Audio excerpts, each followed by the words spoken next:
So I'm sitting out in the woods making dumb dance videos. Again, knees hurt, so I'm gonna make, ow, a fake philosophy video. So I decided philosophy videos are useless. All you can do is dance. But I'm gonna make a philosophy video because I can't get up. Ow! My knee hurts.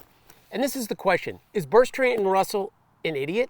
It's funny how when you study philosophy for a long time, all the people you liked shift, which means you like this person, this person, this person, and then 10 years later, you don't like those three, and you like three different ones that were completely at odds with. I used to like postmodernism, for example. Now I hate it.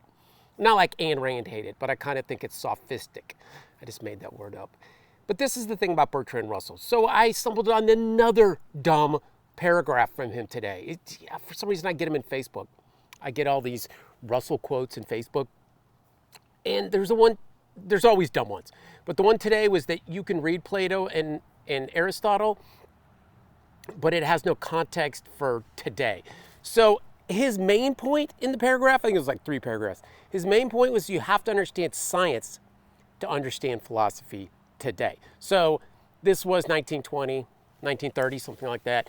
So that was this tail end of the scientific boom, the scientific revolution kind of echoing and coming back. And then 1920, 1930, we set off some bombs a little after that and then went, oh shit, science might be screwed up. But at the time, Russell was trying to say that a full understanding of philosophy requires a full understanding of science, which means to put in context with what they were dealing with. And you got to remember Russell and Whitehead were dealing with math.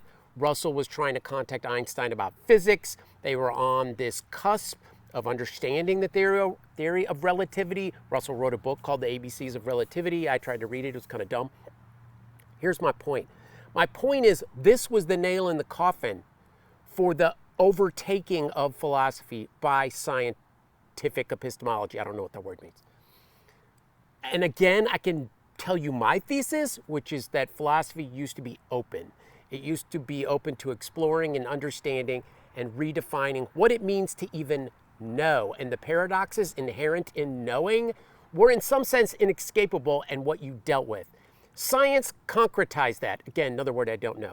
Science made it so that answers have to be discrete and small and what's often called atomistic. They have to be argued for precisely and they have to be set up through precise evidence. And all that is science, and it applies fine to the physical world.